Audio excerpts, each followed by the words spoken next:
Purim, Hebrew. So this is Hebrew for Purim. I know we've already done some of these words, but there are going to be a lot of new phrases here. First, we're going to review words that we've already done. Do we have a volunteer to read? Number one, slide one. Read the Hebrew, then tell us what it means.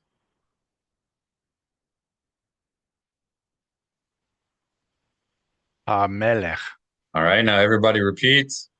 You don't have to have your mics on, but repeat. HaMelech. Maze melech. What is melech? the king. Okay, these are words that are central to the Book of Esther and Purim. Mi haba. Who's next? Ani haba'a. Bachavod.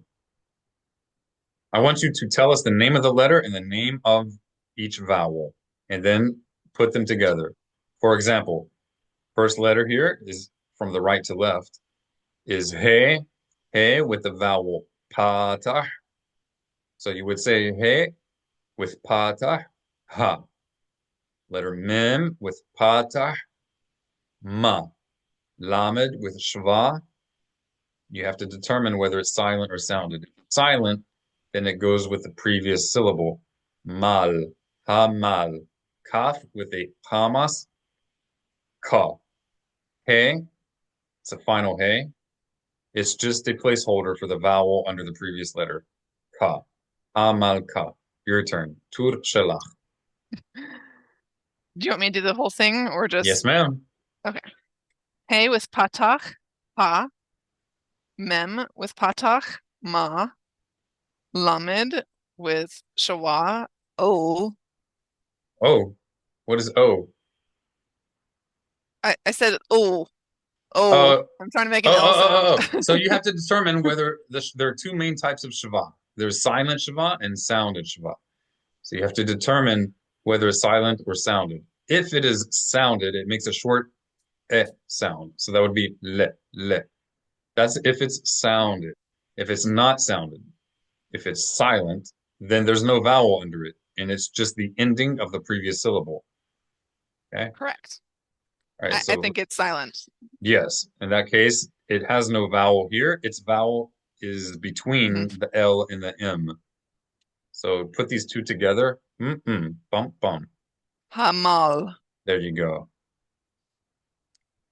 Kaf with a kamatz and a final hey. Right? Ka. Ka. Now let's put it all together.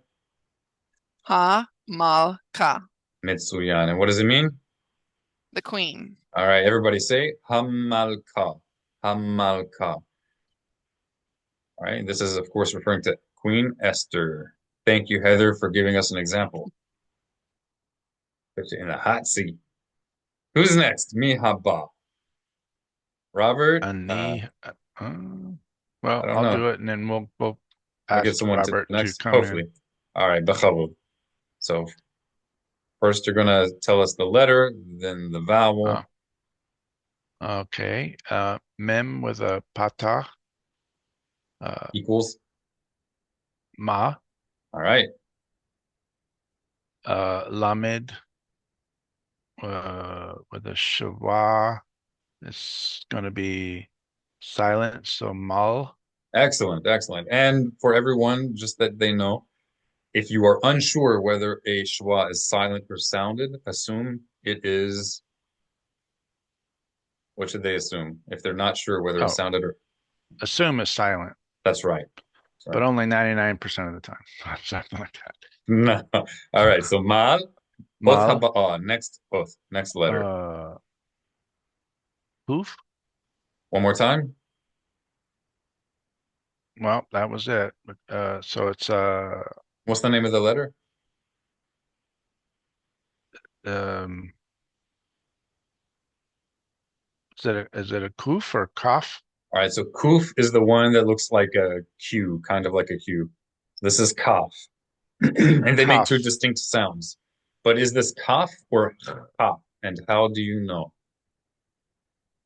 Uh, it's not the K. It's going to be like Correct. The the. K with a line under it, or the Hmm. KH. All right. So ha. This is ha. And the name of that, if you want to write it down, It's chaf refuya. When there's no dot in the letter, if it's a beged kefet letter, we've not discussed that at length.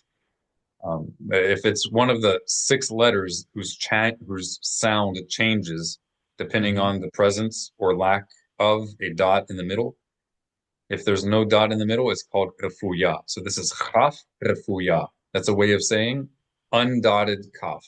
Chaf refuya. So go ahead and say that, Habibi. Kaf, Refuya. refuya, refuya, Refuya with a Y. Chaf refuya. refuya. It means the loose Softer. chaf. Yeah, the loose chaf. Rafui means shaky, not stable. All right, chaf Okay. refuya with, what's the name of this vowel? Uh, vav, holam vav, All right, so herlam is just the uh, dot is on the down top. top. Yeah. So it's the kierik Right, hirik is if the dot is down at the underneath. bottom. Shuruk. Shuruk. Ooh, That's ooh, right, ooh. shuruk. I think Shuruk. some say shurek or sherek, shirek, something, but Timanim say shuruk, and that's what I'm used to, so that's what we're doing. And only the shuruk is sounded. I'm not sure what you mean by that. You The mean only the vav, vowel the sound? vav is not sounded. Is that correct? Correct, Hmm. correct. If you have a shuruk, if you have a letter vav with a dot in the middle, Hmm. it's making an oo sound. There's no consonant sound. So this Right. is, in that case, the vav letter is just a placeholder for the oo vowel. Follow? I do. I Okay, do. if anybody's There's no confused, examples where you wouldn't see the vav missing with a dot next to the uh, kaf. Kaf. if there is no vav holding the oo vowel Hmm. shuruk, then there will be no shuruk just floating in between. What you would have or could have instead is a qubus, which makes an At the oo bottom. sound, and that's like a stair step of three little dots. Okay. That's called qubus. It also makes an oo sound. All Okay. right. So Uh, kaf refuya, Chaf kaf refuah. refuya, not refuah. That's a different word. Refuah means healing, healing. So we want kaf refuya with a Y. Kaf Refuya. That's right. Refuya. Kaf Uh, refuya with a shuruk. Shuruk and uh, Tav. All right. A tav refuya. So it's a tha, th like think in proper classical Hebrew. So let's put them together. Malchuth. That's it. Malchuth. Malchuth means kingdom or kingship. It can also mean like royalty or anything associated with kingship. All right. Slide haba. Mihaba. Who is next? Mihaba.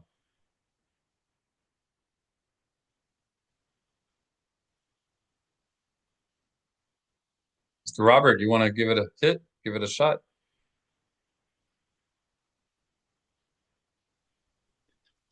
Malkuth, Malkutho. That's right. All right, let's sound it out. Name of the letter and then the vowel. Oh yeah, that's me, the vowels. I never remember them. Well, now we're going to learn. I know you know how to read. He actually reads pretty darn well, but we do need to learn the names of the vowels. I keep So writing them down. I keep forgetting them. it's all right. So the line underneath a letter, a flat line, is called patah. Accent the first syllable. Patah. Go ahead and write that down if you are able to, if you have a pen and paper or pencil paper. I'm walking around right now, so All right, so whoever else is watching, write it down if you did not know it. The line vowel is a patah. So we're going to say mem with a patah. What sound does it make? mm, Ma. ma, Mem with patah is ma. The ma. patah line vowel makes an ah sound. Oh, okay, ma. Okay, both together, ma. Okay. Right. Now, lamed, what's under the lamed here? The name of the symbol. It's everybody's favorite symbol. Sadek? No. Slede looks like this, but laying down instead of Okay, standing. that's right. Segal. All right, segol is three dots. Segal. Okay, yeah. See, I never can remember. I don't know why. It's okay. This is shwa, shwa, Shva. right? In modern Hebrew, they say shava. Make sure you do not say sheva. Sheva means seven. Shava is this symbol. So we're accenting the last syllable of the name, Shava. All right, what does Shava do? Is this sounded or silent, Shava? That's a silent because there's no dot in the lamed. Very good. There are other indicators as well, but when in doubt, assume it's silent. So what would that be? Mem with a patah and a lamed over a silent Shava. Mal. That's it. Very good. If it's silent, then that means it represents no vowel. It's just the end of a syllable. All right. Oth haba'a. Next letter. Oth haba'a. Kuf. Kaf. Kaf. Kaf. Kaf. That's right. Kaf. And what's the next letter? Nun. So noon will have a foot. Noon will always have a foot. Okay, Vav. Sorry, Vav. Sorry, Vav. Sorry, Bob, for confusing you with a noon. All right. Now, is this a consonant, Vav? V as in violin, W like with, or is it a vowel? It's a vowel. How do you know? With the dot on the side gives it the oo. That's it. That's it. So let's put the chaf refuya with the shuruk. The shuruk is when the vav has a dot. It's called shuruk. Makes an oo sound. So chaf refuya with the shuruk. What does that give? Hu. All right. So malchu, and then we have Vav. hav with The Vav with the dot, which is a vowel. what sound And does it make? O. That's right. And what's the name of the vowel when you have a dot over a letter? I don't remember. All right. So the name is hulam. You can actually read without knowing the names of the vowels. Like Robert knows how to read. So you can read without knowing the names of the vowels, but we do need to learn the names of the vowels in order to know how to talk to people about words, right? Sometimes you need to explain things to your child or to a friend who's learning Hebrew, or maybe explain someone how to spell something, and you want to be able to know how to tell them which vowel to put where. All right, maze, what is this? Maze malchutha. What is malchutha? Uh, his kingdom. Nachon. All right. If anyone wants to try one more word, then they can speak up. Otherwise, we're just going to have different people tell the names. Just read it and tell us what it means. You guys don't have to spell it out anymore unless it's someone new.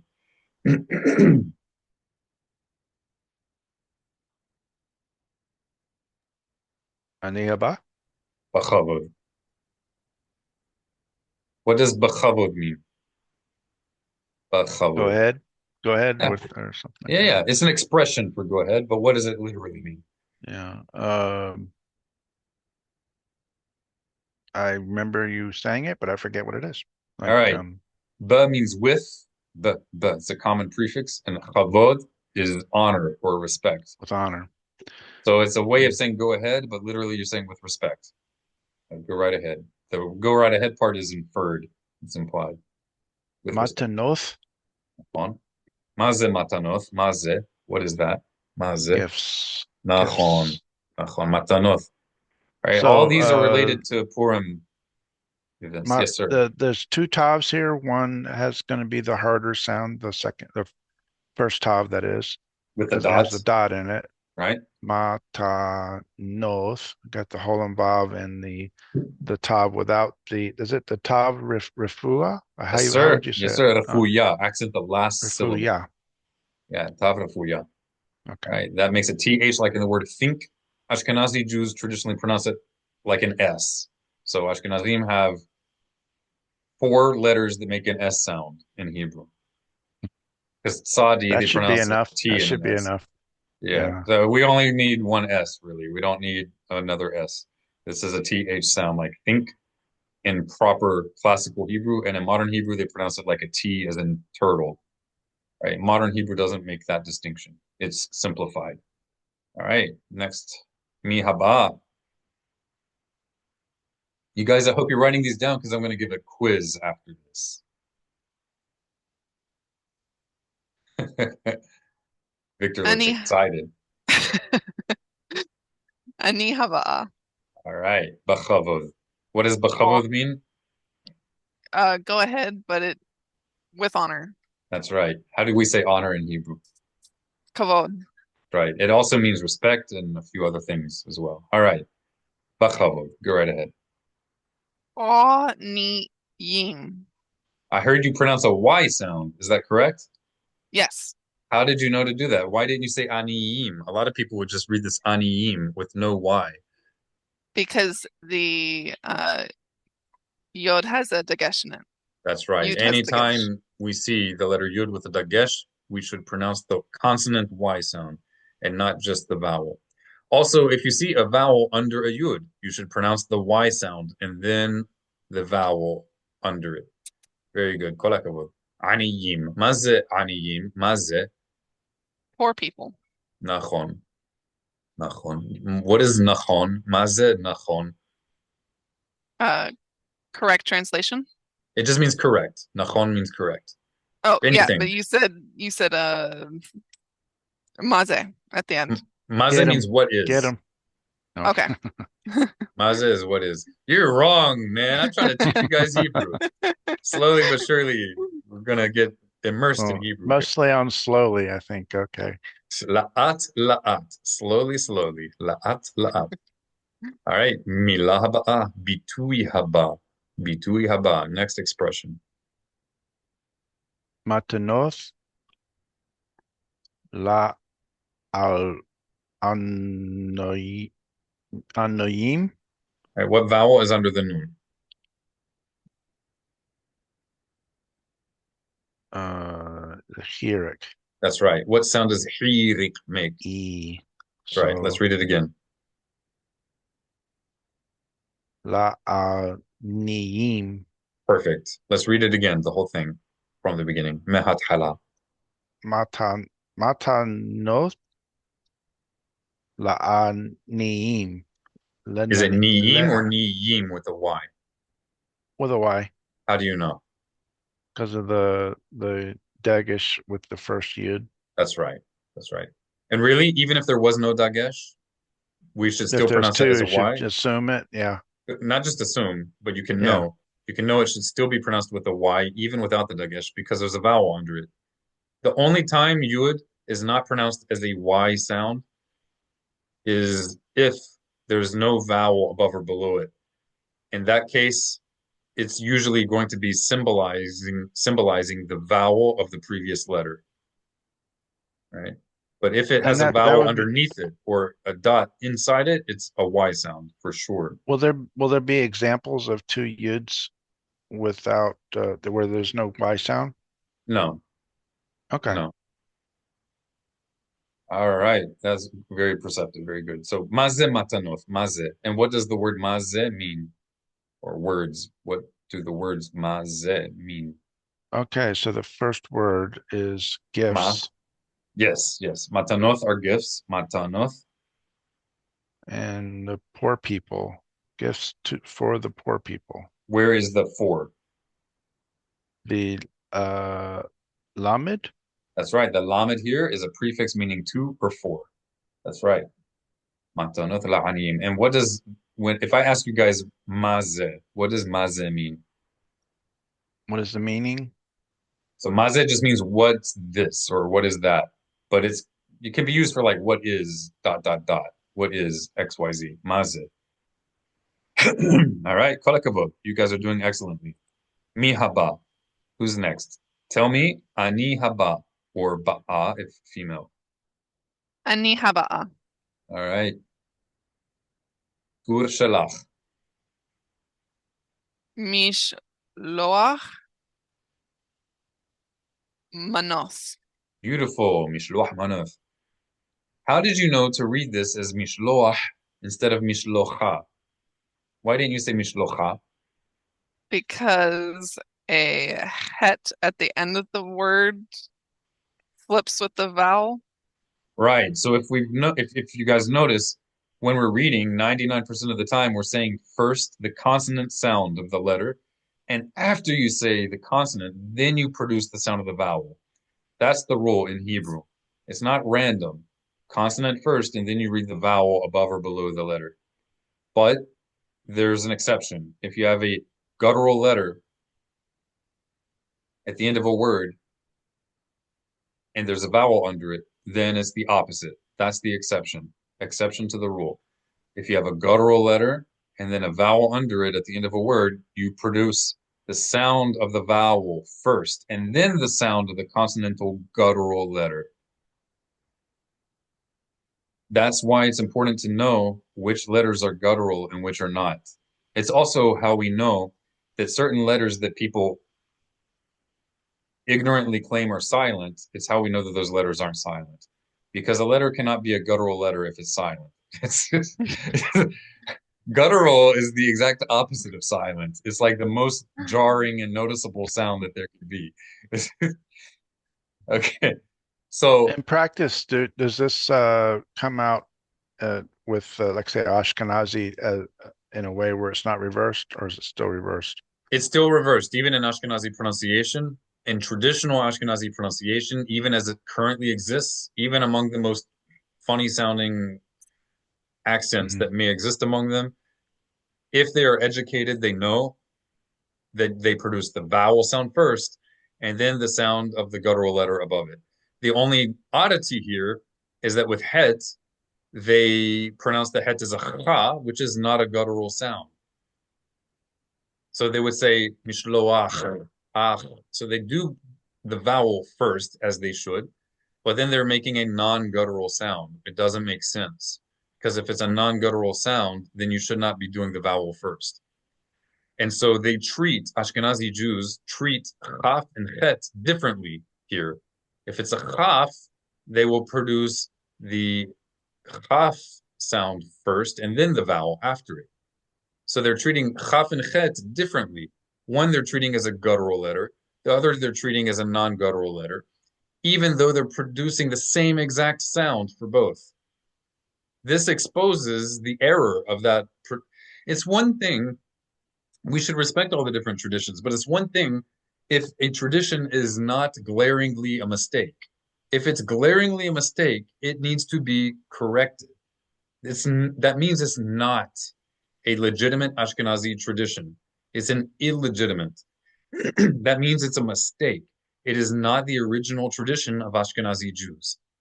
It arose as a unfortunate consequence of over 1,000 years living in countries where no Semitic languages are regularly spoken.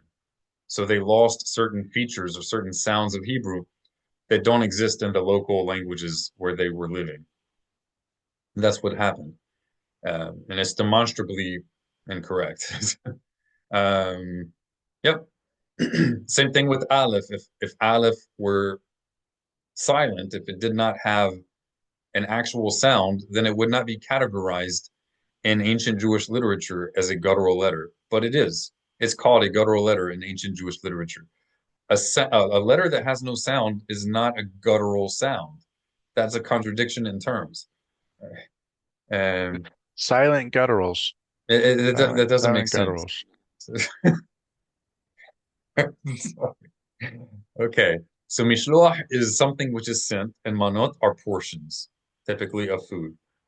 Mishloach manot, sent portions of cooked food. In the context of Purim, these should be portions of food that are ready to eat. They're cooked. They're already ready.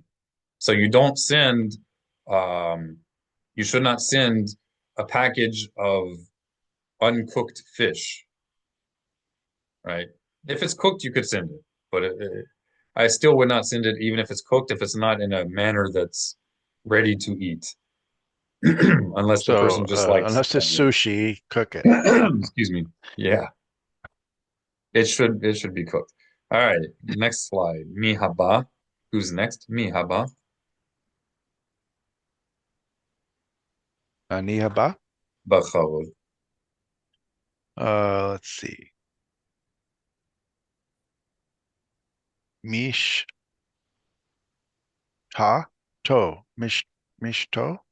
So the O No. is always going to be on the top, a dot on the top. Sego. Segod. Segod. Mishte. That's it. The sound that a vowel makes is indicated in the first vowel of the name of the vowel. That's another reason why it's useful to learn the names of the vowels. because then you can remind yourself, which is what you just did. That was very good. Sego. Serol makes an E. Hölam makes an O. Hirik makes an E. Mishte. Maze mishte. Maze. What's that? Maze. It is a hoot. That's not what's written, No, sir. that's not what's written. Excuse me. A festive party. Well, Right. I was trying to help you out with Louisiana I meaning, don't but okay. know. I'm not much of a Louisiana boy. Other than gardening, that's about the extent of my positive influence. Okay. So it's a festive party, but what does it literally mean? Drinking. Mishte is literally from the Hebrew word for drinking. Okay. And in modern Hebrew, this is also just a word for a drink. A mishte. Hmm. Mishte? You want something to drink? So Yes. even a tea or lemonade would be Yeah, this mishte. is general. Okay. It's not specifically alcoholic. It's any drink, Okay. right? Good. If you want a soft drink, they call that mishte qal. Mishte qal. Soft. Literally a light drink. Mishte qal. Lishtot, same root words. Lishtot means to drink. All right. So in biblical Hebrew, a mishteh is usually, by context, a celebrative party. It's a party, but literally it's connoting that there's drinking going on. So there's some lightheadedness, let's say. Hopefully it's not debaucherous drunkenness, but there is some light level of intoxication. Right. That's not the literal meaning, but uh, that is the connotation of the word in Hebrew. Next word. I think my computer may have frozen a little. There we go. Next word.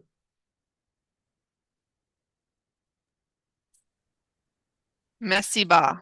Beautiful. Maze mesiba. Maze. I want you to Party. say misiba ze, i.e. misiba is, and then say the English. Misiba ze, dot, dot, dot. Mesiba ze. Party. All right. And what does it literally mean? Reclining to feast. Nachon. Literally, it means reclining in the context of feasting.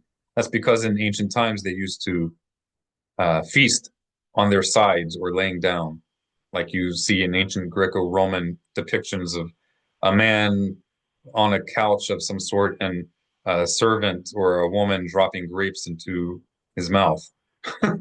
That's the picture. There's some irony between these two words. In modern Hebrew, mishteh means a drink, any kind of drink, not exclusively alcoholic.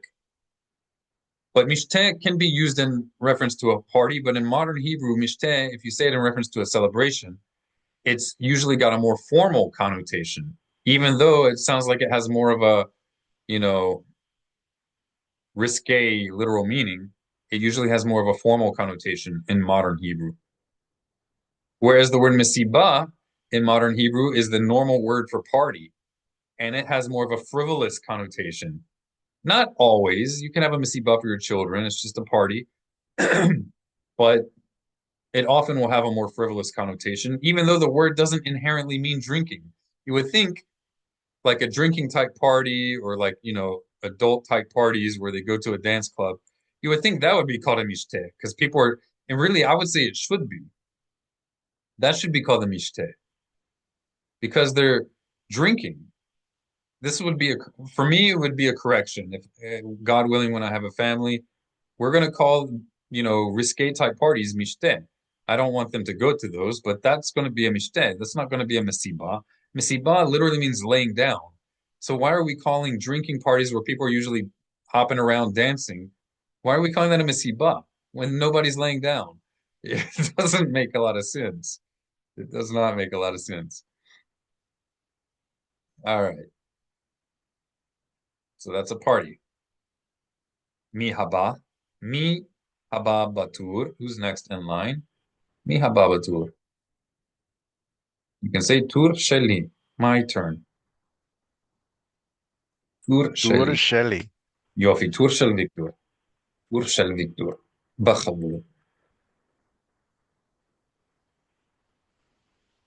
Kiriot. One more Kirios. time. One more time, and let's pronounce the aleph. Aleph has a distinct sound. Kiri, Kiri, And the O sound is always on the top. It's not O, but Ah. Kirioth, Okay. Kiri, And the Aleph has its own consonant sound. What is the consonant sound of Aleph?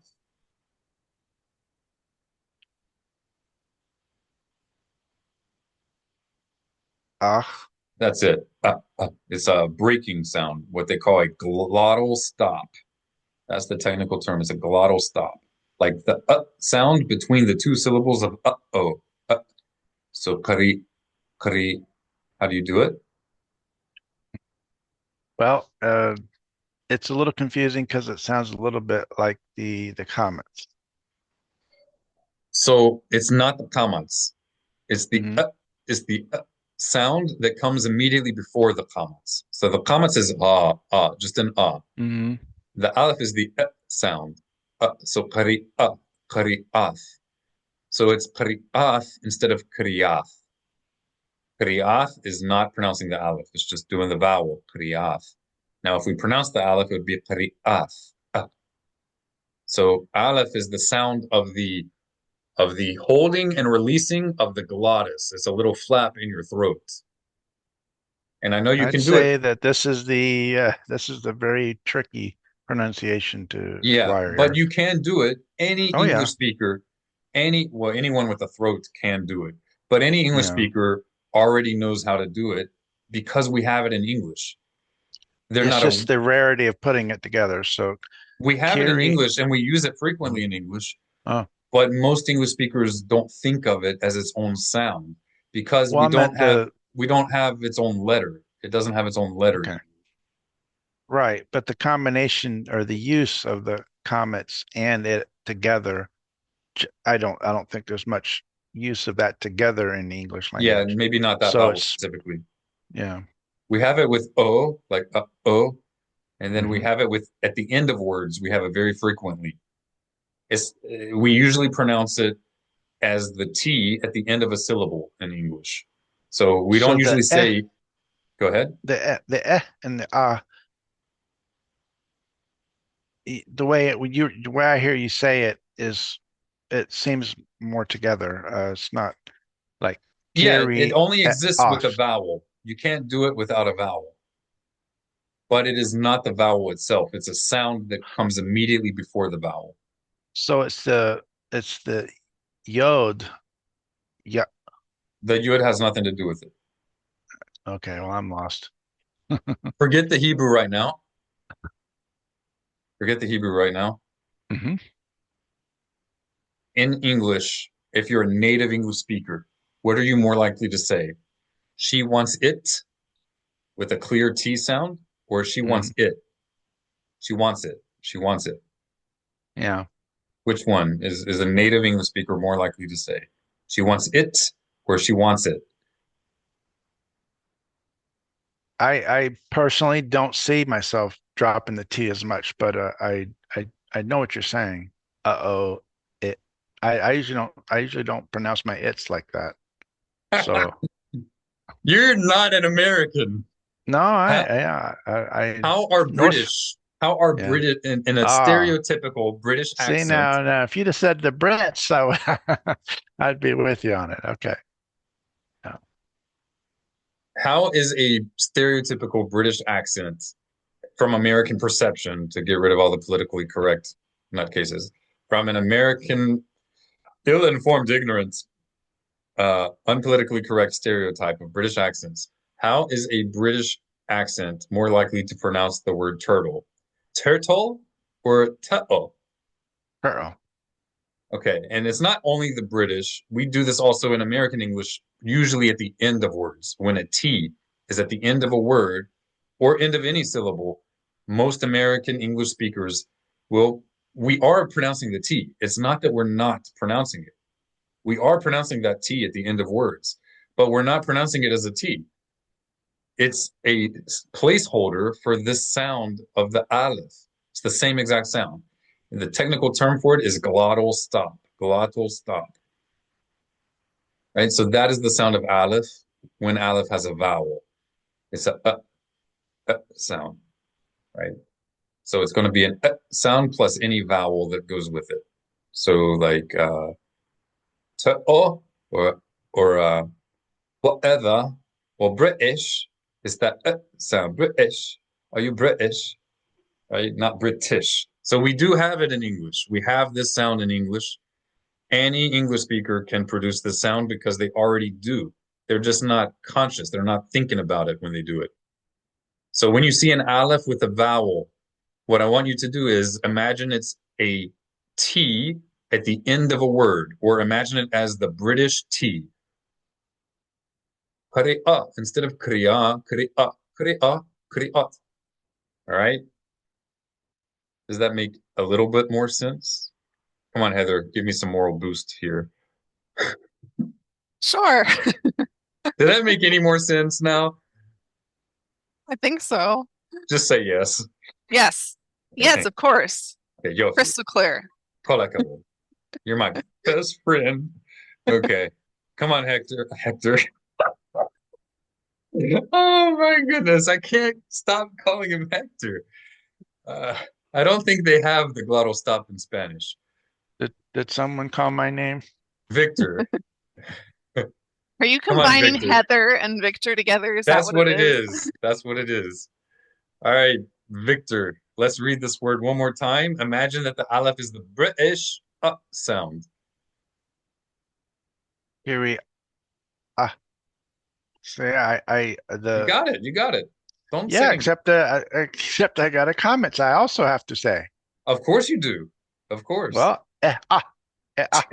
Kiri Kri'ath, Kiri kri'ath, kri'ath. I'm sorry.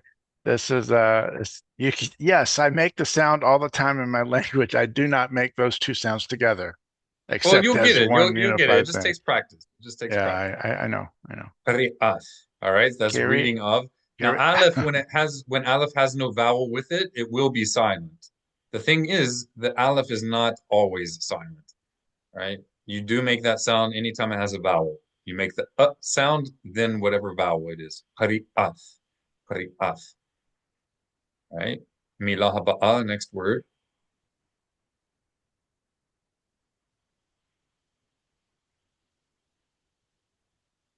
Now he's second guessing the entire universe. Yeah, the whole thing. Whole thing's gone We now. have a gimel with no dot in it. Yeah. That gives it kind of the J sound. Grr. It's a GH sound, or a G Mhm. with a dot under in transliteration. Transliteration. It's what's what they call a uvular trill. Um Gil Gila. Yeah, hamghila, hamghila. Hamagila. This is more like the modern Hebrew R, how they do the resh in modern Hebrew. That should be the gimel with no dot. Gimel refuya. This is gimel refuya. Hamghila, hamghila. If you struggle with it, just Hamagila. pronounce it as a G, as in good. Yes, sir. Okay. All right. Maze qari'at hamghila. Maze ze reading of the scroll. Achon. So Megillah really means any scroll that is wound from one end. It's any scroll. But usually when somebody just refers to it in a general sense, they're talking about Esther. the scroll of Esther. But technically it's any scroll. Okay. But Milah haba'ah. Miley, you want to volunteer? They have their families with them, so Oh, they're I thought that was listening. Robert. Okay. Well, they're both Oh, They're okay. married. a family. Oh, I don't think I knew that. Yeah. Okay, let's keep going. And I'm gonna have to leave. Oh no! Yep. The Okay. glottal stop was too much for you, I see. It was too much. No. I've got one I need to bury, and I have to leave the property here shortly. So Gadal um, v'yitkadash. All right, yalla. Shi'eh lecha shavua tov. Thank you, sir, for all your help, all that you do. Be practicing that glottal stop. yeah, I'll Yeah, work on that. Your lambs can help you with that. That's true. All right. Yalla. Kotuv. Purim Sameach.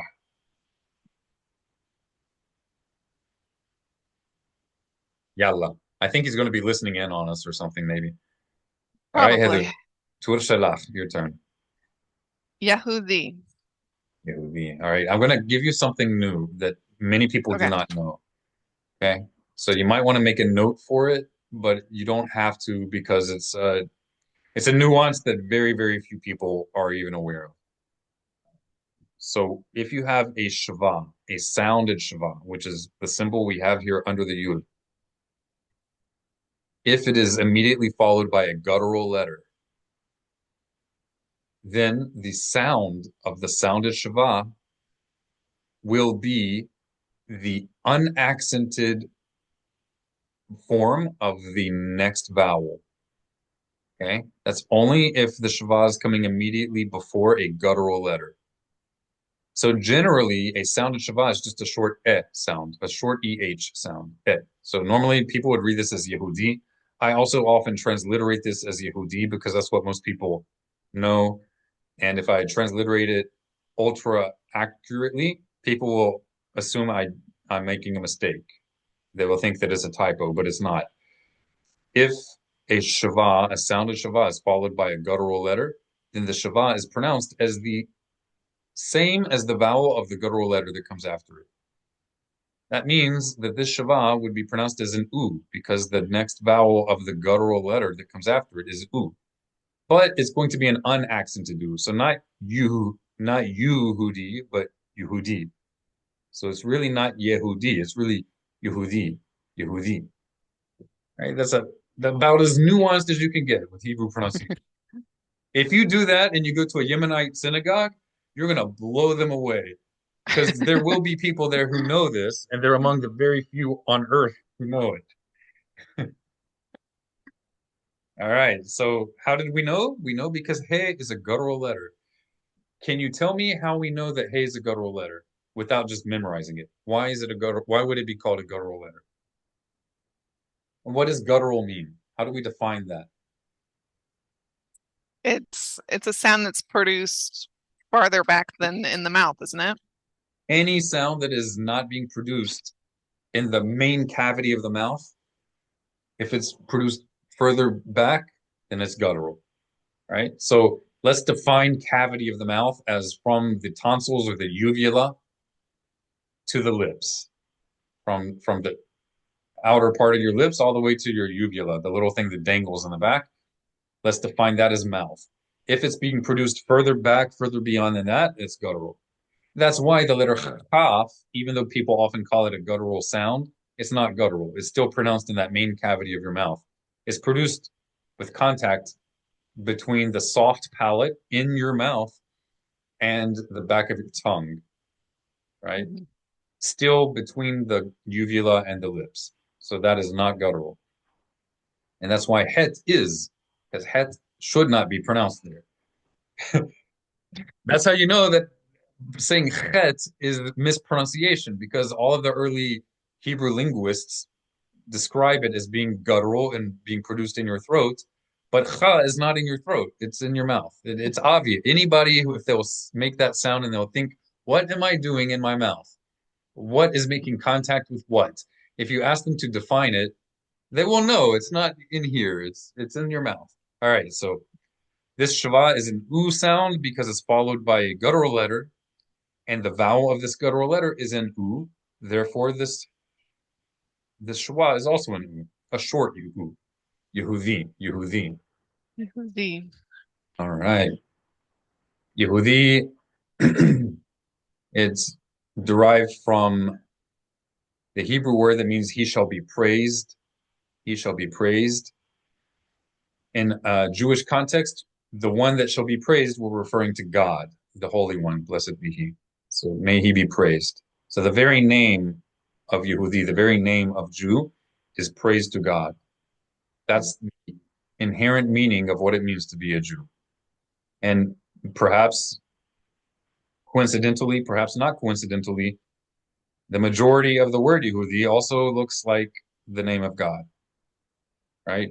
fused with the root word for to give glory. So one who gives glory to God. Milah haba'ah, b'chavod. Nodeh. Beautiful, know that. Right? And you can see it's related to the word Yehudi. It's the same root, same root. Maze nodeh, maze nodeh, Ze, we shall thank. mitsuyan, kol hakavod. Maze mitsuyan, maze mitsuyan. You can guess. I know I haven't told you. Contextually, if you did something right and I say mitsuyan, what does that mean? Uh, is that the one that means beautiful? Yefeh is beautiful. I say that a lot. Okay. Yefeh. Okay. Mitsuyan is actually from the same root as Zion. Sion in Hebrew. Sion is Zion. It's a marked place, something that stands out, something that's standing out. So Mitsuyan usually gets translated as excellent. It means something that excels, that stands out, something that's outstanding. That's Mitsuyan. Outstanding, excellent, Mitsuyan. And that is the literal meaning of Zion. It's a place that stands out above all others. Special place.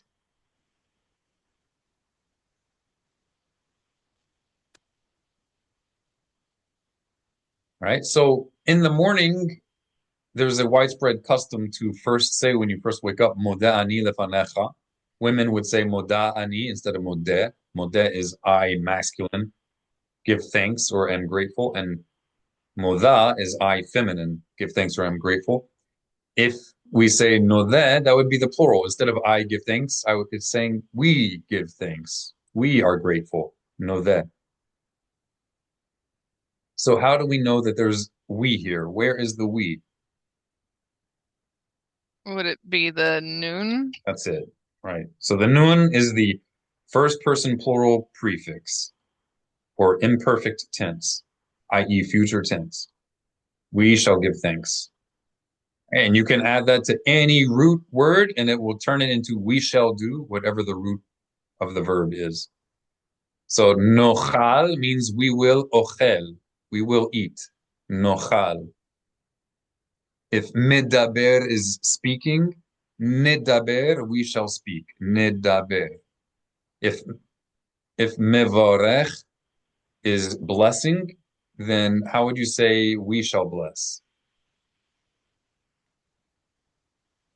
You're gonna have to repeat the word.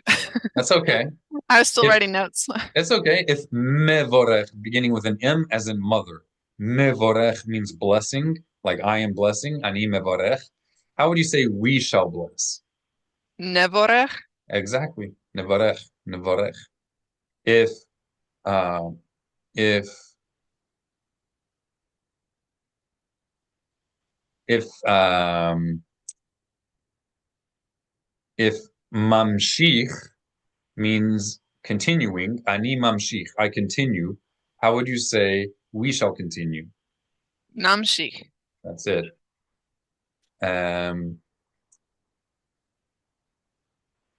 If avo, the aleph meaning I will, if avo means I will come, how would you say we shall come?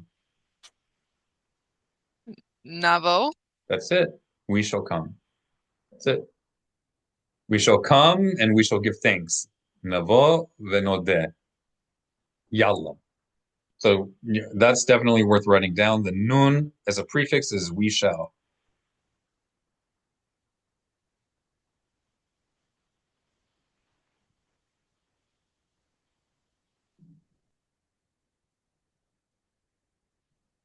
Rahamecha. Very good. Right, break it down for us. Resh. Patach. Ra. Het. Patach. Ha. No. Ha. Mem. Segol. Me. With the yud. It's me. And then the chaf. Patach. Ha. Excellent. And is that last letter, is it guttural or non-guttural? Non-guttural. How do you know? Because the sound is made inside the cavity of the mouth. Very good, very good. And that's why you're pronouncing the after it instead of before it. Correct. All right, so where here do we get the your? How do we know it's your compassion? Where is the compassion and where is the your? Is it the resh? So resh is never a prefix nor a suffix. If you see a Okay. resh is always part of the root word. Always. There's really only a small handful of letters that function as prefixes or suffixes. Small handful. If you learn those handful of letters, you will always be able to know if most of the letters, whether or not they're a prefix. All right, so I'm going to go ahead and tell you which letters are prefixes and suffixes. There's only a few. And so Aleph is a prefix. Bet is a common prefix. Vav is a prefix. It's also a suffix. Yud is a common prefix and suffix. Are you writing these down? I am. Great. So when we finish, I want you to read them out for us because I don't have a list I'm reading from. I'm just doing it from memory. Right. I'm going through the alphabet. Kaf is a prefix and a suffix. Kaf. It looks different depending on whether it's a prefix or suffix because kaf has a different shape when it's at the end of a word. When it's at the end of a word, it looks like this. Right? But sometimes it's a prefix, it looks like a backwards C. Lamed is a prefix, never a suffix. Lamed. Mem is a prefix and a suffix. Nun is a prefix and part of a suffix. And the nu, like Elohenu. All right, so nun and vav together is a suffix. Nun and vav together, nu. And as a prefix, it's just the nun, like we had right here. Right. Samech ein pe sadi.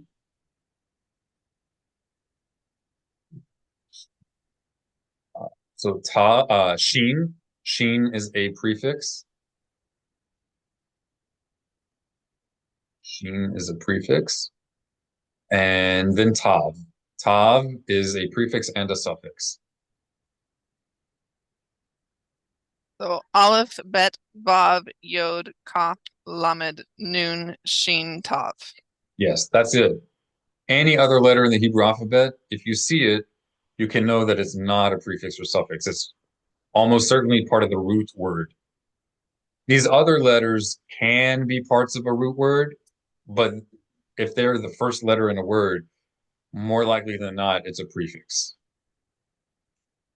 And some of these prefixes are much more common than others. Like the kaf prefix, it exists, but it's not the most common. Very good. So if you memorize those, and we should make a little chart for that, we could upload it to the website. It's a huge help. And for some reason, it's not emphasized to people in most Hebrew lessons.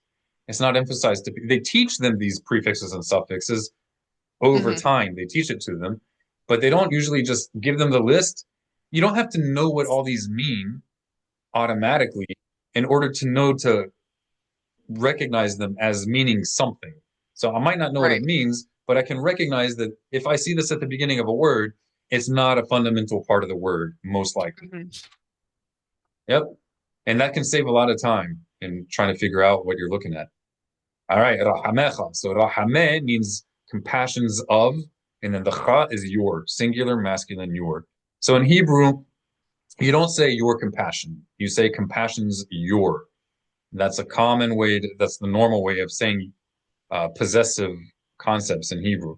You're going to say the object that's owned, and then after that, you say who is owning it or who's associated with it. Rahamecha, it's plural. Rahameh is plural, but it's one of those words in Hebrew that's always plural. So this is not just a cop-out answer to Christians trying to prove the Trinity from the word Elohim. It's not a cop-out answer. It is a uh, common and well-known aspect of Hebrew that there are certain words that are always plural. And it doesn't mean it's necessarily literally plural. It's just that certain words are always plural. They don't ever exist in a singular form. Some other common examples of words in Hebrew that are always grammatically plural, even if they're not literally plural, is hayim, life. It's always plural, right? So the same way that some may try to make a proof, so-called proof of the Trinity, because Elohim is always plural, well, then you could have a Hindu come along and use the word life, which is always plural, and say, this proves that there's reincarnation, because no one is a single life. Everybody is plural lives. You can start to see that it just doesn't really hold water, you know. Maybe reincarnation is true. Maybe they're right, but you can't prove it based on the fact that this word is always plural. Same thing with Elohim. Hypothetically, maybe the Trinity's true, but this ain't the best argument because it's always plural. Panim, face, is always plural. Mayim is always plural. Right? There's several words. And the converse is also true. There are certain words in biblical Hebrew that are always singular. Even when they're referring to plural things, they're always singular. So these kinds of arguments, you can see how it might convince someone, but it's only convincing if they don't know the language. You know, it's taking advantage of people, honestly. So you should not beat yourself up if you were misled. Don't beat yourself up. You didn't know any better. But just be careful to not try to build uh, entire theologies and send people to hell or think you're sending people to hell based on shaky and unsubstantiable claims about Hebrew that can only come from people who do not actually know Hebrew. All right, time for review. And since there's no one else here, Heather's in the hot It's all spot. me. Are you ready, Heather? I have no idea. So let's start off this way. I'm going to stop sharing my screen. Make it easy for you. So sorry. Okay. What's most fresh on your mind? I'm going to tell you a letter, and you tell me if it's a prefix or suffix. All right, these may not always be prefixes or suffixes, but if it's one of those letters that is likely to be a prefix or suffix, or if it's never a prefix or suffix. Okay? Okay. All right. Tav. Try not to look at your notes. You can look at your notes if you don't get it. All right. Tav can be a prefix or suffix. Yes. Okay. Yud. Yes. Okay. And also let's give a little pause so that if Okay. anyone's So viewing that I this, they can try to pull it out of their memory as well. think for a minute. Yeah. So one more time. Tav. Hesitate before you tell us. Is that a prefix or tough? Can it be a prefix or suffix? The letter tav. Give them Yes. a moment. Okay. Yud. And you would be a prefix or suffix. Yes. Okay. Kaf. Yes. Yeah, and actually it's very frequently a suffix. Bet. Yes.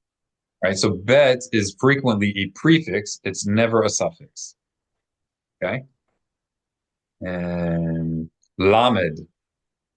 Yes. All right. Is it frequently a prefix or frequently a suffix? Can it be both, or is it only one of them?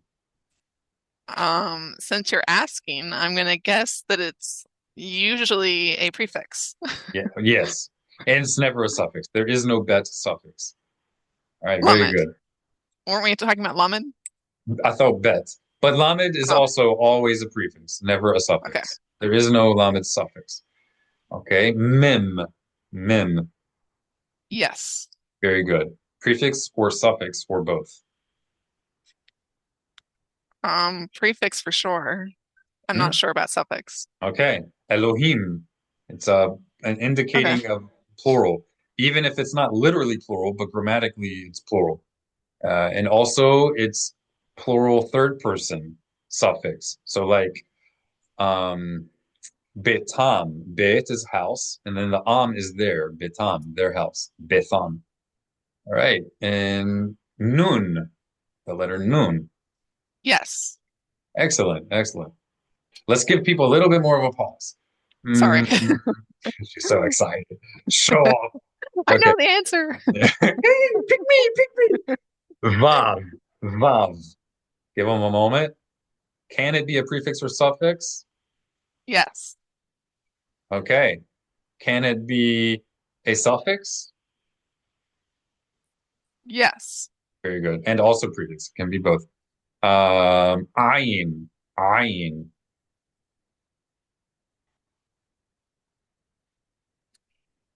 No. Okay, yeah. Ayin is never a prefix or suffix.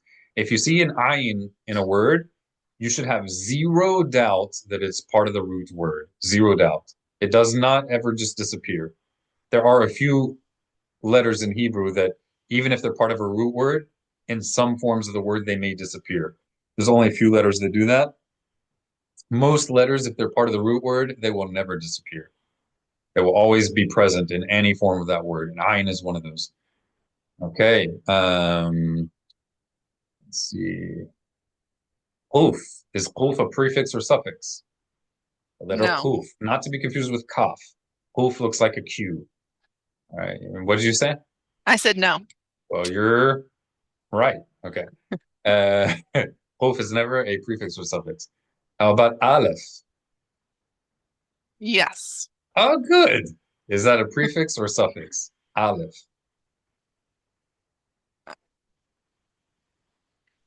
Prefix, I think for sure. I'm not sure about suffix. Never a suffix. Never a suffix. Okay. It is a prefix. It's I shall do X, Y, Z. Is there any that I've missed? I'm trying to think. We may have already done all of them. Okay, okay. Samech. No. Wow, better than that. Yeah, samech is never a prefix or suffix. Is there anyone else? Can you look at your notes, see if there's one that we didn't say? Sheen. Oh yeah.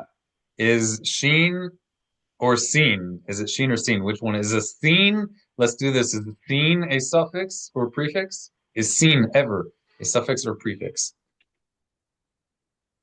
I don't know. No. Nope, Okay. never, never. So it's But only sheen. sheen, yes. And is that prefix or suffix or both? Prefix for sure, and I'm not sure Never, about suffix. never a suffix, but Okay. definitely a prefix. Very good. All right, we covered them all, I think, right? I think so. I'm All not right. sure. I'm not sure if we got Vav or not. Yeah, we did Vav. Okay. Okay. So I'm going to go through these words and pause for a second, even if you're confident. Pause to let our viewers have a Think about chance. it. Yeah. Okay. These are only words that we already mentioned. Okay. Let's give it like a 3 second pause. Melech. Melech. Maze melech. What is melech? King. Nachon. Malka. Malka. If you can identify the root letters that can help you, you might know another word that has the same root and that will likely have a similar meaning. Melech, we said is king. Now we're saying malka. Maze malka. Queen. Nachon.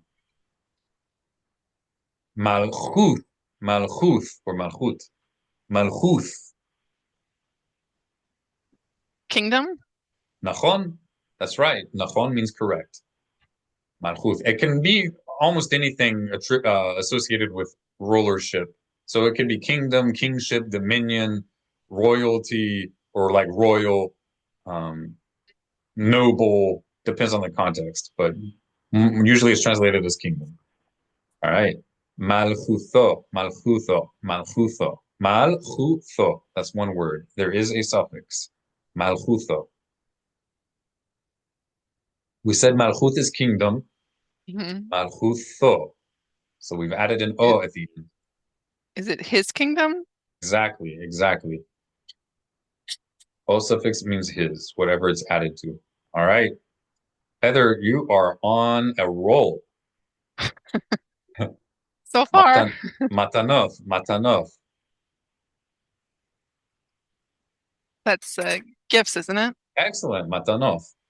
It's plural. The ot is a plural suffix. Now, I encourage you guys to have a piece of paper and a pencil. And if you get any of these wrong, write down the ones that you got wrong. And then you can review those. Matanoth are gifts. Aniyim, aniyim, aniyim. Maze aniyim. Poor What is people. aniyim? That's right. Aniyim are poor people. Okay. Matanoth la'aniyim. Matanoth la'aniyim. Gifts to the poor. Excellent. Where is the to here? Matanoth Uh, la'aniyim. the lamed. That's right. The la.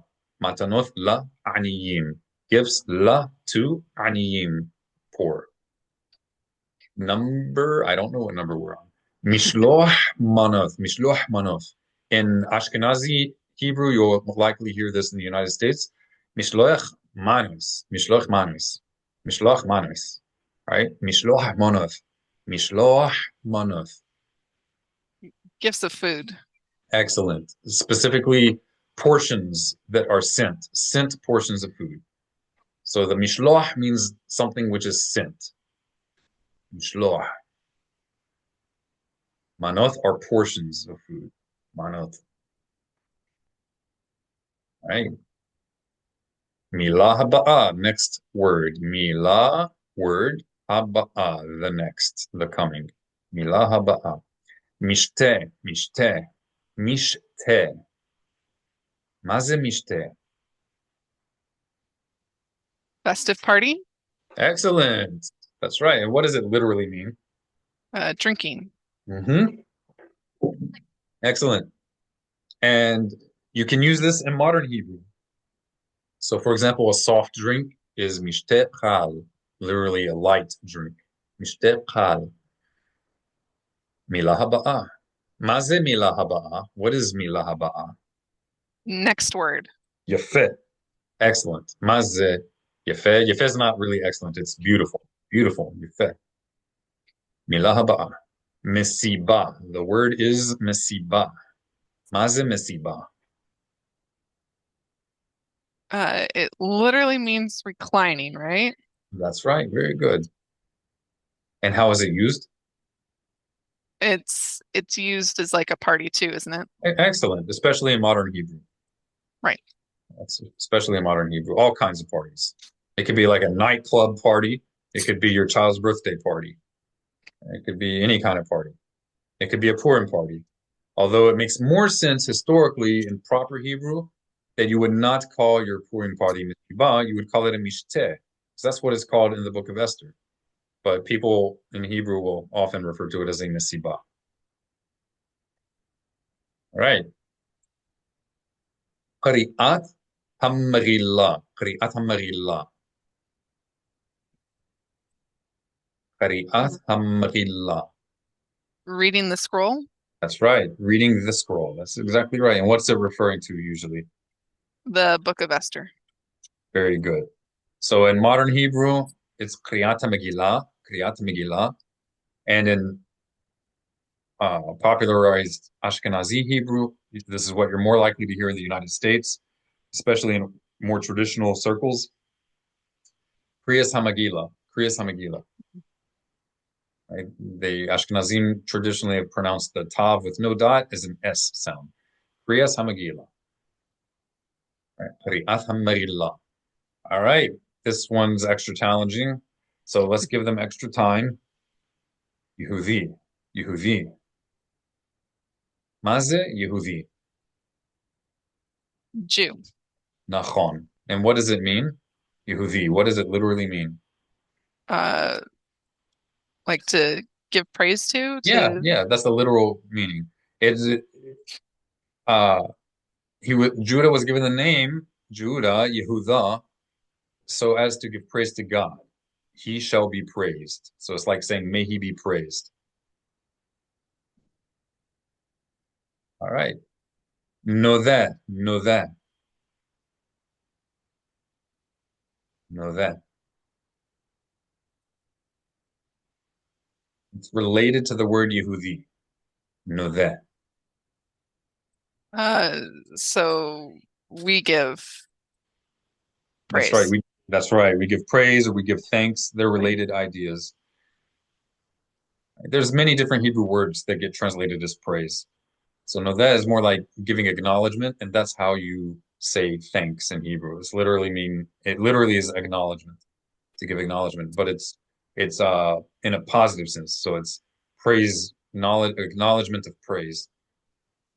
No, So that. maybe recognition might be a good Yes. word for There's it. multiple ways to translate it, Right. but sometimes it really does make more sense to translate it as to admit or to confess or to acknowledge. It depends on context, what is best. So you said we shall give thanks. Where is the we in this? Know that. The noon. That's right. The letter nun at the very beginning is a prefix for we shall. All right. Milah haba'ah.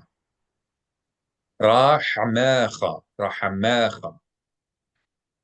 Rahamecha. Your compassion. Excellent. Where is the your here? Rahamecha.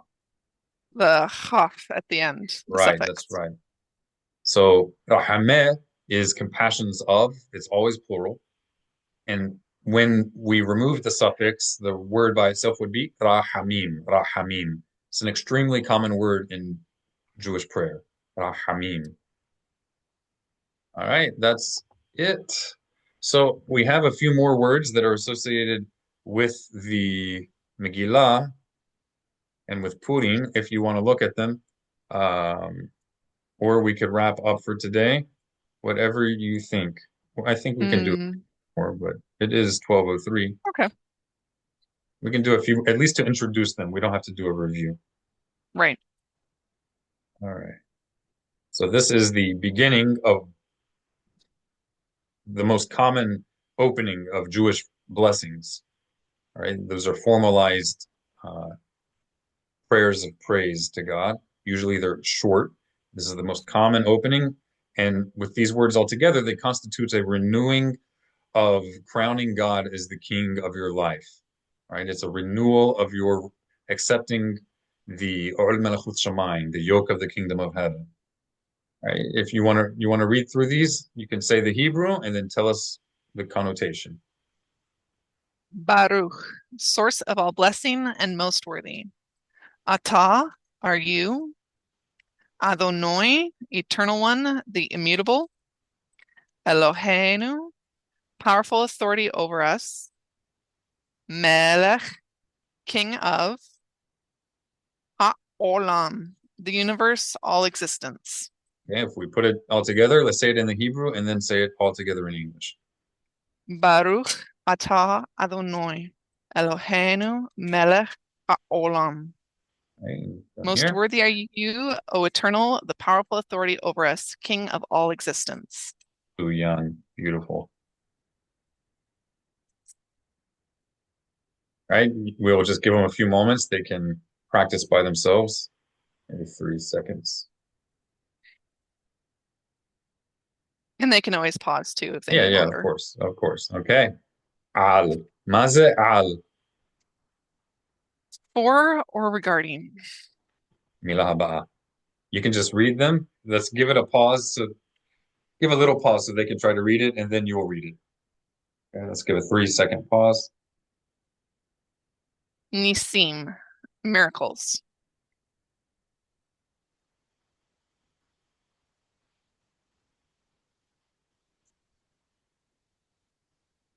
Teshuos, deliverances. Excellent. And these are all words that are associated with Purim, right? The book of Esther.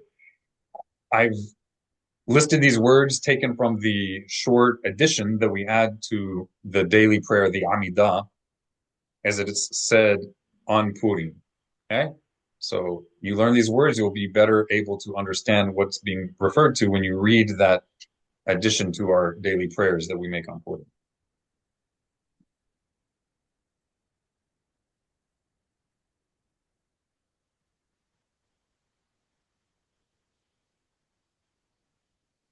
she'asitha, Beautiful. She'asitha. Ma ze she'asitha?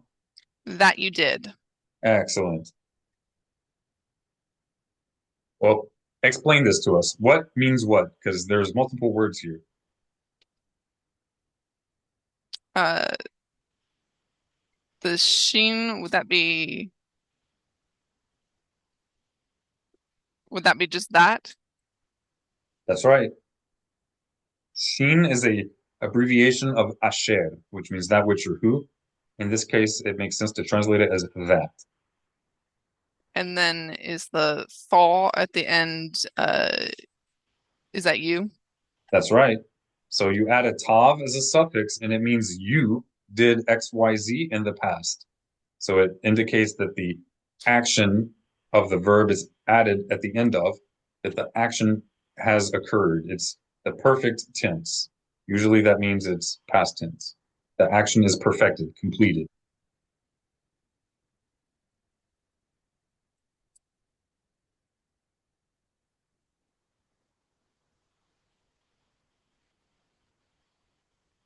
La avothenu.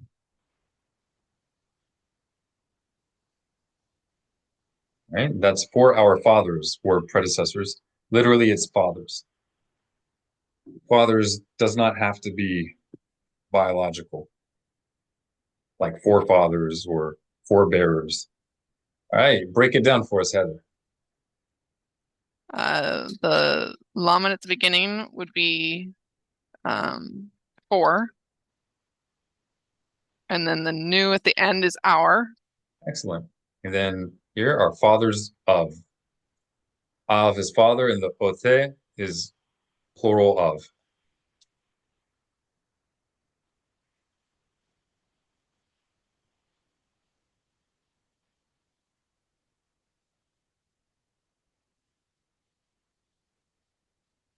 Bayamim pahem, in those days.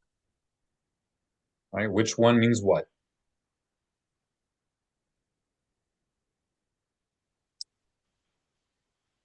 Let's start with Um, the ba. the ba would be in, right? Mm-hmm. Yamim would be days. And then ha would be the, right? And then hem is those. Good. Those or them, either one. So we're literally saying in the days, the them. That's what you're literally saying. In the days, the them. In English, we say in those days.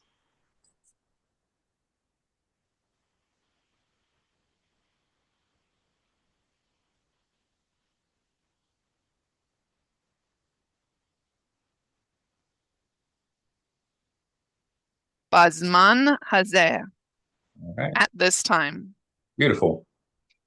And classical Hebrew, we would pronounce this as bazza, bazza, bazzaman, Bazeh. bazzaman. But in modern Hebrew, people would often say bazman. We shorten things just like they do in English. Right? The ba means in the time, the this. At this time.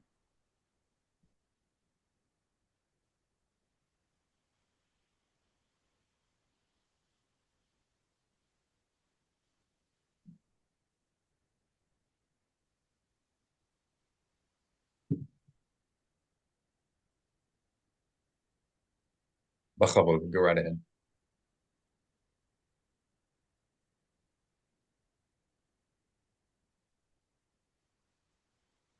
Bimei Mordechai wa Esther. Beautiful. Esther. Beautiful reading. Bine Mordechai wa Esther. In the days of Mordechai and Esther. Beautiful. So the B is in Yeme, days of Mordechai, wa and Esther.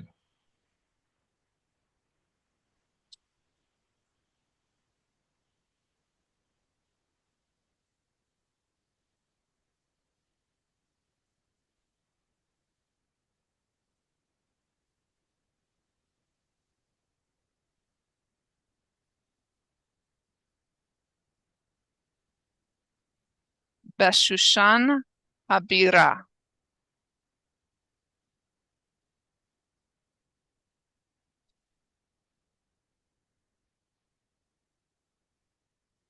All right, Maze Shushan Abira. In Shushan, the fortified capital. Okay.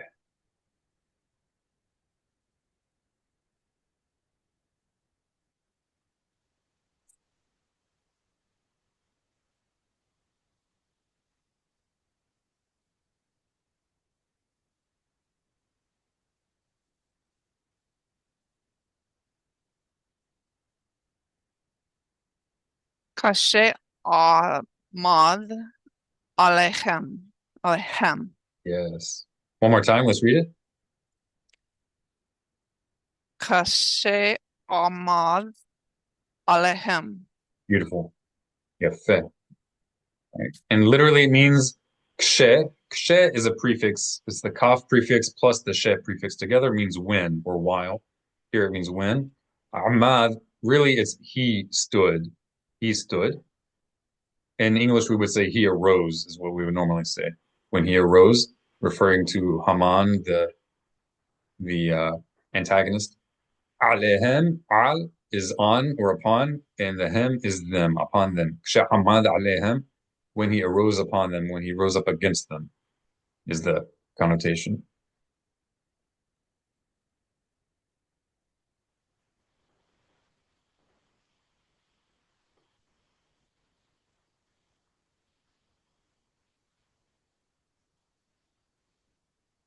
Haman Hara.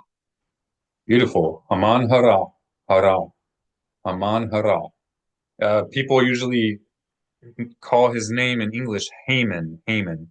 I put the extra H's here to help assist a person read it in the correct way. Haman, Haman, medieval.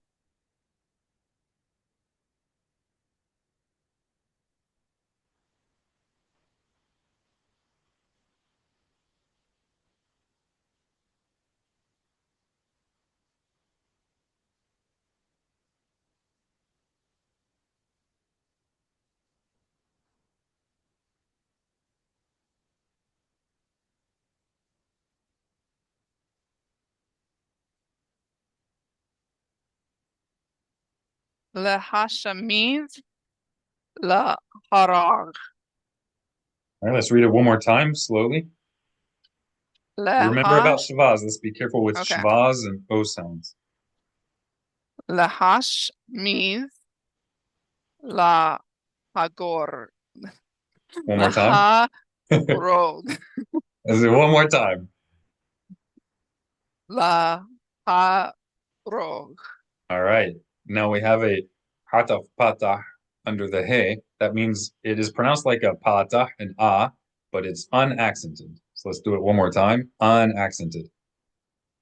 Laharog. That's it. Let's do both of them now, one after another. Lahashmiz Laharog. Excellent. And mazeh, To destroy and kill. nachon. That's correct. We're reaching the end.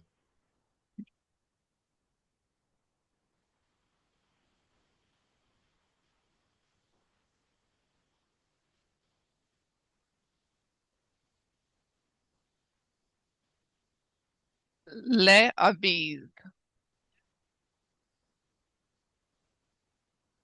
To cause to disappear, to annihilate. All right, let's read it one more time. Le'aviz. One more time. These are two dots, not one. So the E sound is if it's one dot. Shirik.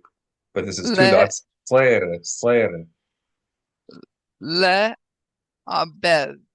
That's it. La'abed, la'abed, la'abed. Le'abez. Le'abez.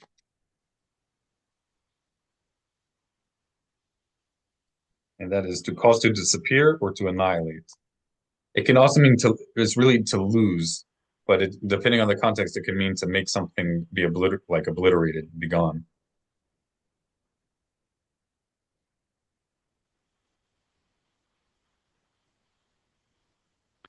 We've done this one already. Oh, did I go back? Did I do it twice? Oh, I did do it twice. Didn't mean to do that.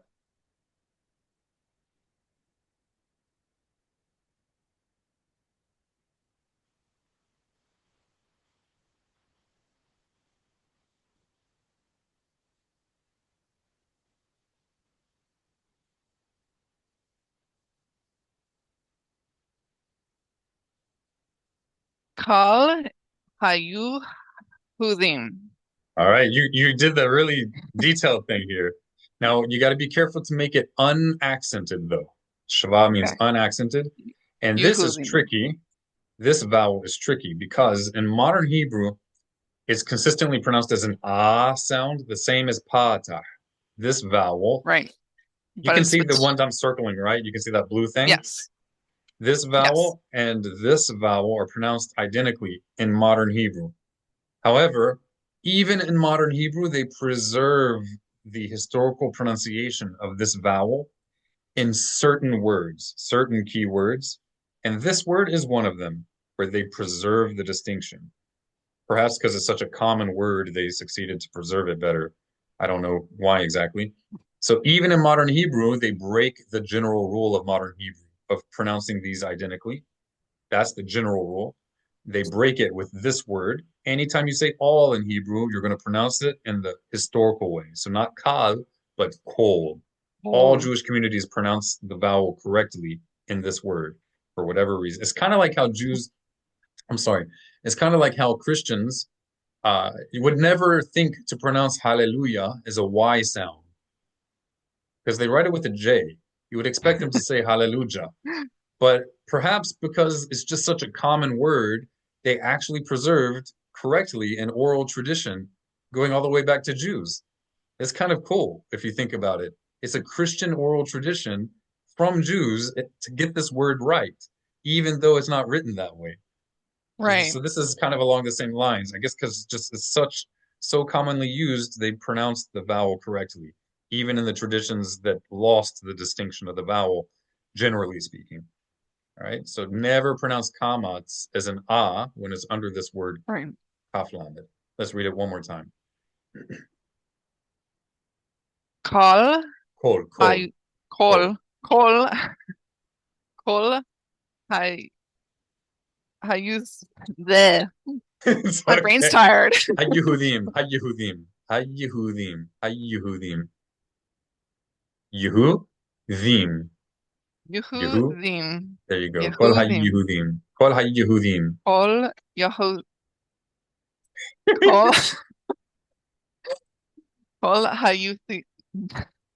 Apparently my tongue doesn't work anymore. It's all Victor's fault. Hayudim. There you go. Hayudim. Yehu. Yehudim. Uh, good thing I'm not there. You'll beat me up. All right. Kol HaYehudim. All the Jews. Kol HaYehudim.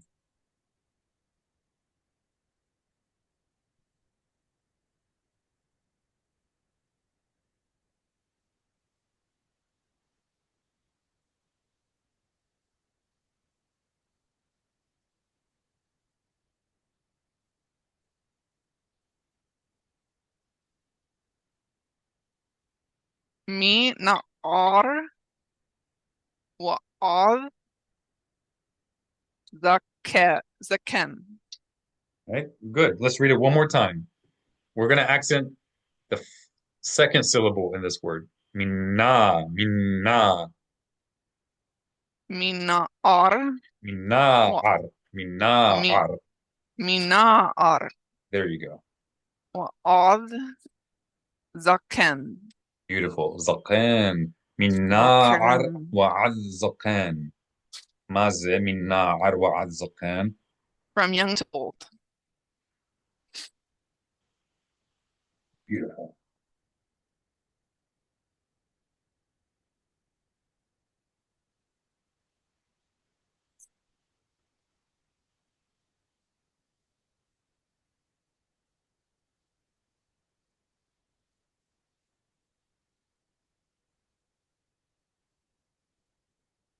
Soft Wanasim.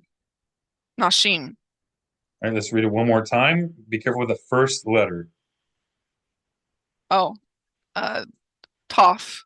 Wanasim. Very good. So this is the letter Pef. Wanasim.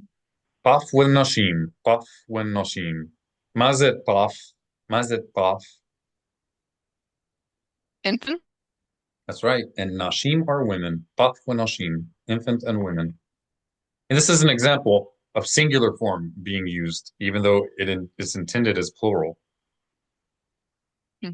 So what? Are we saying, if we're going to be ultra literalists, are we saying they only wanted to kill one baby? They weren't planning to kill them all? No. It's just the way that Hebrew works. It's not English. It's just not English. It doesn't In function as, English, we have something similar with fish yeah, is not pluralized unless you're referring to multiple kinds of fish. correct. And deer, yeah, Sheep. right. Did I do this double also? I don't know how that happened. That's odd. Something weird going on there. I don't know what happened there.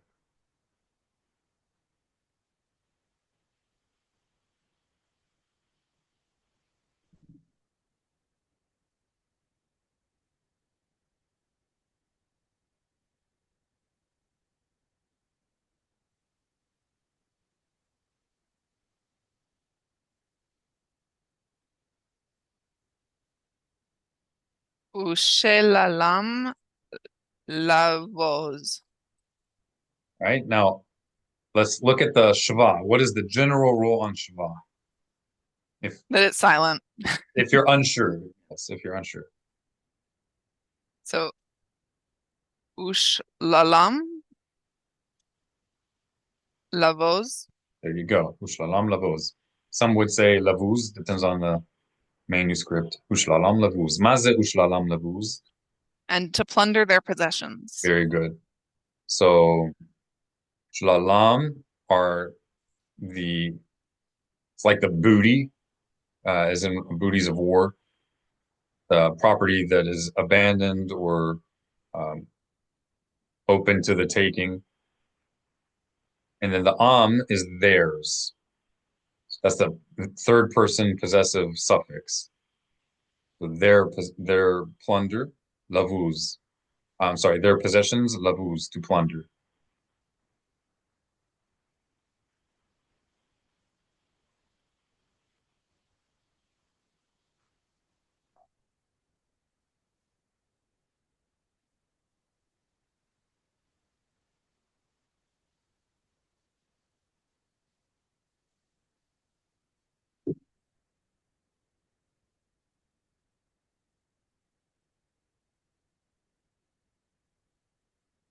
You got this.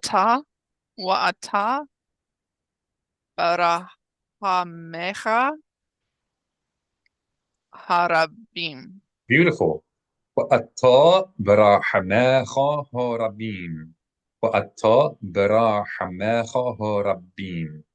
ماذا وأتى براحماخا هاربين؟ ماذا؟ But literally, and you in your abundant compassion. Excellent. Everything's that's something weird with Canva there. I didn't do that Yeah, manually. it must have somehow duplicated things. It's odd.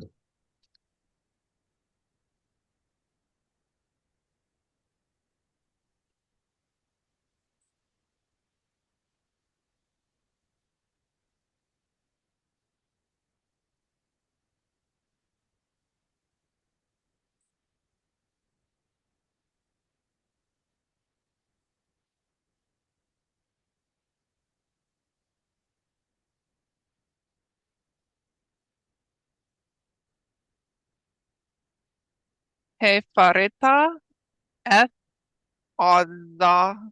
Asa, Osazo. Asatha. Osazo. All right, you got the Ain down. Hefarta if Asatha. Hefarta if Asatha. ماذا hefarta if Asatha? Undid his devisings. Okay. So this is literally like untying. Hefarta is literally like to loosen. Eth is direct object pointer. Doesn't really translate to English typically.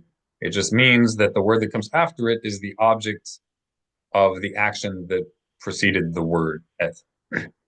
So the untying, you untied.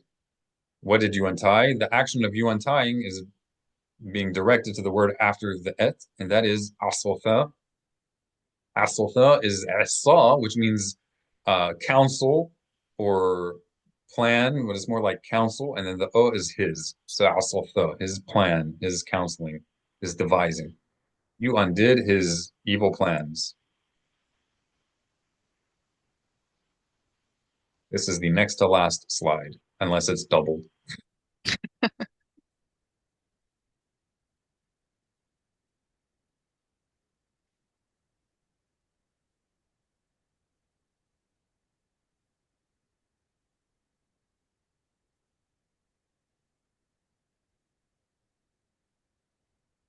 Wethalu otho. Wethalu atha, Wethalu otho. Wethalu, or in modern Hebrew, vitalu, vitalu ata. In Ashkenazi, visalu aisai, withalu atha, and they hung him. Thalu means they hung. Atha is him. It's the direct object pointer et, conjugated with a third person masculine singular. That's him. Atha means him. That's the normal way you would say him in Hebrew. Atha. Right? Wathalu atha, and they hung him. Okay, so that was not the next to last. It's the next to last. This is the next to last.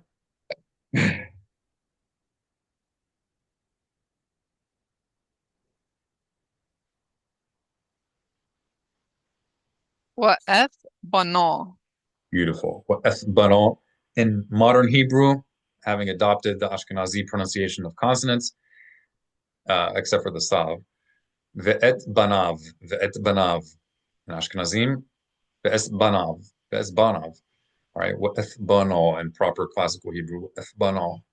Maze wa'eth bano. And his sons. All right, wa'eth bano and his sons.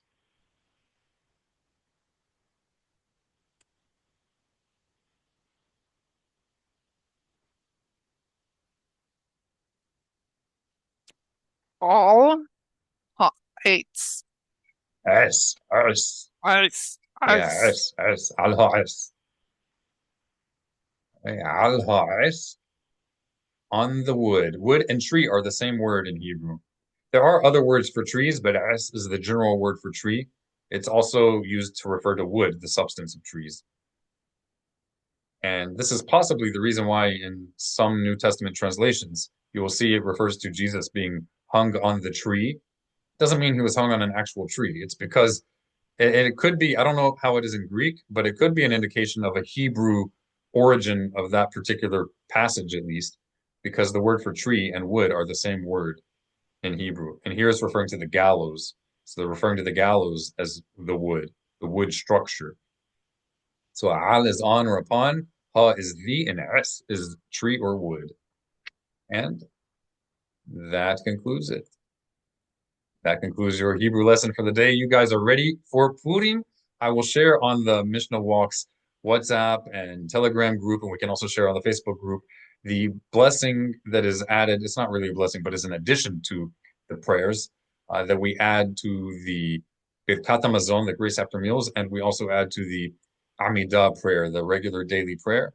We add a little short paragraph addition on Purim, and if you review these words that we learned here today, you'll be able to understand the overwhelming majority of what that prayer addition is saying. Lema'an Shemo, for the sake of his name.